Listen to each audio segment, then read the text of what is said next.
So you're a salesperson in a very complicated sale.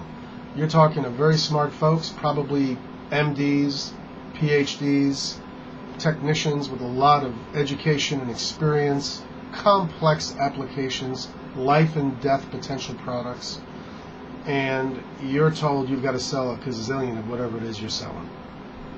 Well, I've been in your shoes, although I have to say that selling today versus in my day is a bit different.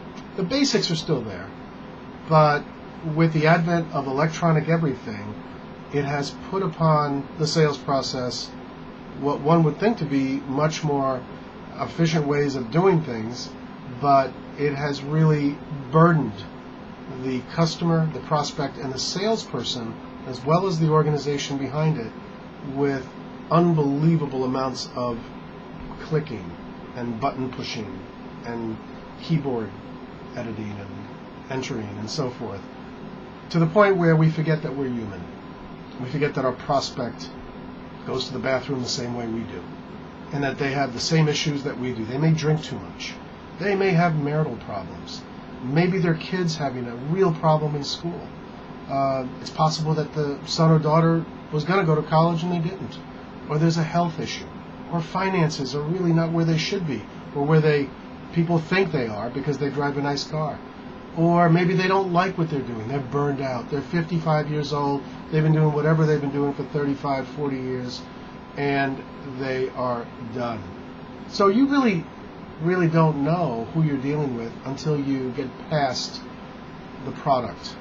And that's what I'm here to talk about today, is differentiating you. Not differentiating your product, because I think you do a fairly good job of that. In fact, probably too good. Because the customer, the prospect, hears it from every salesperson. Your competitors do the same thing. They get inundated with verbal diarrhea on essentially why their product is so good, why their product is faster and less expensive, and blah, blah, blah, blah, blah. To the point where that prospect isn't going to talk to you unless they like you. Cool concept. Unless they like you and they want to talk to you because it's pleasant and they learn something from it, or it alleviates some of their worries because you're pleasant. So here's the art. Differentiate yourself. How? Number one, be human. Send them a greeting card. Whoa, how crazy is that? That's too retro. I'd rather text them. Send them a greeting card. That's number one. Number two, if you want to use technology but you really haven't met them yet, they're too hard to get in touch with, they don't answer your phone calls, you leave voicemail after voicemail, forget email, they never respond.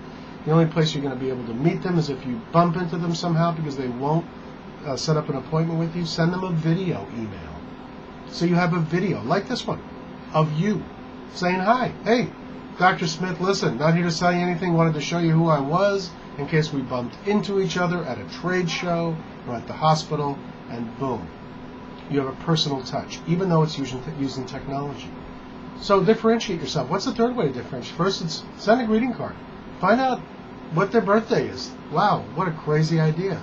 How does that help? Well, have you ever gotten a card in the mail lately? Probably not. It's so different, it's unbelievable. You want to reach somebody? Send them a letter. Send them a fax, a Western Union telegram. Do something different. Be human. Second way to do it. Overall, educate your customer. Don't be afraid to tell them who your competitors are. Well, that's crazy. Why would I do that? Why would I potentially steer my prospect to a competitor? Well, a couple things to keep in mind there. Number one, they'll go there anyway. If they're serious about your box, especially something that's really expensive, they're going to do a search. And they're going to try to come up with competitors. Let's say they really want to buy your stuff. And their boss says, well, who else is doing this? They're going to say, well, it's company A, company B, company C. They have to figure out a way to justify buying your box. Why? Because you're human. You've showed them that you're likable. You're there for them. You're going to be there for them long term. They believe you. All the other competitors, all they do is throw PDF documents on them about the technical specs.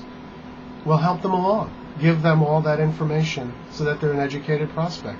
Tell them that company A and company B and company C exist. They're all good companies. Here's the reason why, your product is probably a little bit better. Here's what they do well. Here's what they don't do so well. Now, if you've developed a relationship, they're going to trust you.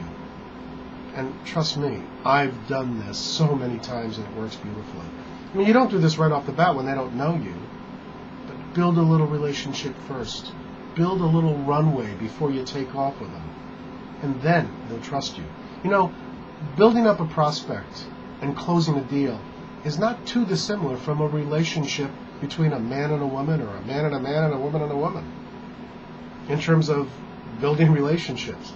So use what you know already in that world, assuming you're any good at it, and learn how to use it, building trust and relationship in a business world as well. So hopefully this was helpful. Do something human.